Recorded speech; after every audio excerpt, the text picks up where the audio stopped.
దూరంగా పచ్చని పొలాల మధ్యలో ఒక చిన్న గ్రామంలో రామయ్య అనే రైతు నివసించేవాడు. రామయ్య చాలా కష్టపడి పనిచేసేవాడు మరియు తన భూమిని సొంత బిడ్డలా చూసుకునేవాడు. ప్రతి సంవత్సరం అతని పంటలు సమృద్ధిగా పండేవి మరియు గ్రామంలో అతనికి మంచి పేరు ఉంది. రామయ్య పొలం పక్కన ఒక పురాతన రాత్రి కట్టడం ఉండేది. కట్టడంలో ఒక పెద్ద నాగంపాము నివసించేది.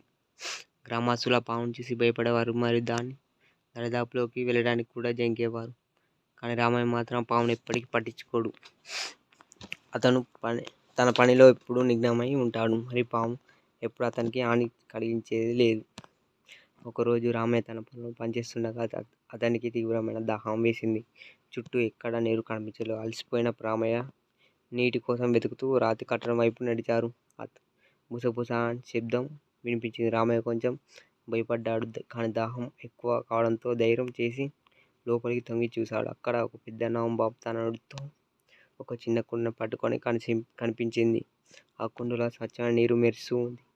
రామయ్య ఆశ్చర్యపోయాడు. ఆ పాము అతను చూసి బుసగొట్టిన అతడికి హాని తలపెట్టలేదు. రామయ్య నెమ్మదిగా దగ్గరికి వెళ్ళి చేతులు జోడించి పామును ప్రార్థించాడు. ఓ మహాత్మా, నేను చాలా దాహంతో ఉన్నాను.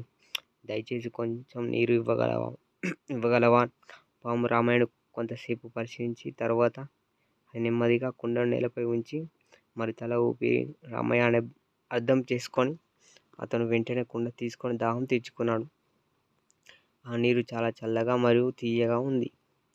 రామయ్య తన దాహం తీర్చుకున్న తర్వాత పాము కృతజ్ఞతలు తెలుపుకున్నాడు. ఓ మహాత్మా, మీరు నాకు ప్రాణదానం చేశారు. మీ దయను నేను ఎప్పటికీ మర్చిపోను అని అన్నాడు.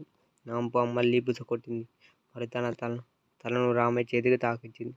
రామయ్య సర్వమును ఆశీర్వదించే భావించాడు. అప్పటి నుండి రామయ్య ప్రతిరోజు పాము కోసం ఒక గిన్నెలో పాలు తీసుకునేవాడు.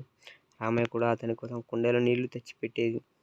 గ్రామస్తులు వింత స్నేహాన్ని చూసి ఆశ్చర్యపోయారు. వారు రామయ్యను పిలిచి, రామయ్య, ఈ పాము చాలా ప్రమాదకరమైనది. దాంతో స్నేహం చేయడం మంచిది కాదని హెచ్చరించారు. కానీ రామయ్య వారి మాటలను పట్టించుకోలేదు.